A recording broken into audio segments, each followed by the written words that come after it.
Coach, preseason in the history books. What did you learn about your football team in the preseason before we talk about New Orleans? Well, you can see we have more depth than a year ago. We've had a chance to evaluate a lot of second-teamers and third-teamers today, and I thought they came out and played at a certain standard, and that's what you're looking for, regardless on who you have in the game. When your starters are out, you want your second team and third team to play at a certain level, and I thought we did that today. They weren't sloppy by any means, Coach. They only had a penalty, one penalty, something. Well, that's what you're hoping for. You know, you expect those guys to play at a certain standard, especially after 4 days recovery time. You know, when you play in a four-game stretch, it's really pretty tough. In fact, we'll be doing it this year with Philly and Dallas, playing Thanksgiving and playing Philly the week before, or the few days before. So we got used to a schedule that we'll see during the season. Are you? Did anybody jump out at you from what you saw? Like Brian Keel had an outstanding game, gets an interception, makes all kinds of plays.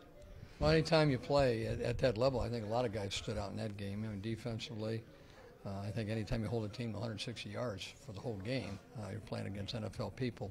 Collectively, they played well as a group, and offensively, I thought we had some balance both in the running game and the passing game, and that's what you're looking for. So we'll get a chance to evaluate, obviously, this game tomorrow morning and come up with the top 53 guys and a good 8-man practice squad. Is your job harder after seeing what happened out there today? That's what you want. That's what you want. It should be that way. I mean, if you got a type of football team that you think gives you a chance to do something special, then you have to have that depth, because you're going to lose some players during the season. When you do, they got to step up like those guys did today. New Orleans on the horizon. You guys have waited a long time for that football game. First question, obviously, preparations this week. What do you have in mind? Getting a win on the road in the opening week would be outstanding. Yeah, we know they're a very good football team, and we've been looking forward to this game for, half a year. So, we're ready for it, and we've got a lot of work to do before, obviously, the first game. But I know the players are looking forward to it as well as I am. Robert Griffin III, heading home to New Orleans. It's time to get serious, isn't it? Yeah, it is. The starters have got a chance to really rest our minds for the past couple days, knowing that we weren't playing today. And it feels good because you get to really just reload and get ready for a long, good season for us. And I think everybody's ready to get back to work and see who's going to make the team. And pray for the guys that do get cut, that they find a home somewhere else. But after that, we'll all be locked in and ready to go for one mission. It was great to see the twos and the threes play the way they played, with a fire in their belly. Yeah, it definitely was. And if anything, the starters from watching this game can see that we are very deep, a very deep team, offensively and defensively. Our twos and threes seem to be a lot better than other teams' twos and threes, and that's a good sign. That means that our starters need to go out and perform at a high level, and I think we'll do that. Robert, you're going to find there's a lot of Monday morning quarterbacks out there, and some folks figure Robert could have used more work in the preseason. What are your thoughts on that? Did you get enough? No, I thought I did get enough. The biggest thing was our tempo in practice was extremely good.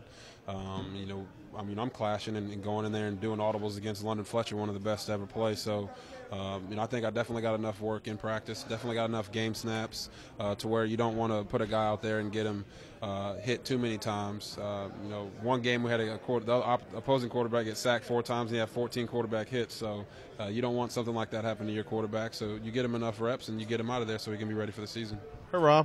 Pro debut coming up on September 9th for RG3. Go get him, buddy. It's going to be fun. See y'all there. It had to feel good. I know you might be a little tired after carrying that ball that often, but it had to feel good to get out there and get some yardage under your belt. Yeah, it was good. I won't forget about tonight, what God did through me and through other people praying for me. It's just been a patient, enduring ride to get back out there, even being out there, and I'm just grateful to get the opportunity to carry the ball again. Getting the reps that you got, you got a lot of them. Yeah, and did you expect that many? No, but we had to adjust on the run, and I had a couple of practices and then got out there, and I did all right for the type of reps I got coming into it. It was good. Tell me about the first play you ran, the pitch out. I wasn't focused at all, and that ball just came right out, and then it kept bobbling, so I tried kicking it out, and I think I missed a little bit of it, but it was a bad play. It was a really bad play. Time to talk about New Orleans, Roy Hillou. This team has had that date circled on the calendar a long time. You guys ready to go after it? Yeah, guys have been prepped. All the guys who didn't play today have been prepping, and tomorrow I'm going to jump into it. I'm just watched a little bit of their film and just a little bit acquainted with their defensive coordinator. Hey, good luck, buddy. Yeah. Get it going. Yeah, for sure. Appreciate it. All right, Joshua Morgan, it is time to get serious, I guess. New Orleans on the horizon. How hungry is this football team for week 1 of the regular season? Man, we can't wait, you know. I think this is what we all been working for. This is the only thing we've really been focused on. You know, mine is, you know, learning all the plays and getting everything down packed. But it's showtime for real now, you know. The whole reason we put all this work in the OTAs and the off-season program and everything is time to get ready for week 1. You saw a lot of action tonight. Was that by virtue of you missing a little time earlier in camp? Is that why you were out there? Yeah, most definitely. I think that's why I was out there, you know, just to keep competing. You know, it always feels good to keep competing. You know, the more I'm out there, the better I feel. You know, coming back off of injury and surgery and everything. So it's always a plus. How good can this team be finally, Josh? You were with a pretty good football team last year, so you know what it's like to be with a good team. How good can this Redskin team be? I think the same, you know, could be as good as, you know, we want to be, you know. I think we got that type of potential and the competition at every position that, you know, we could go real far, you know. We just got to stick together as a team, do all the little things right day in and day out. And, you know, the more you see yourself doing the little things day in and day out, the more you're going to see those 3-point wins come out on our side instead of, you know, a loss. You know, little things like that, you know, sky's the limit for this team. Everybody's excited about the season, man. Good luck. Thank you.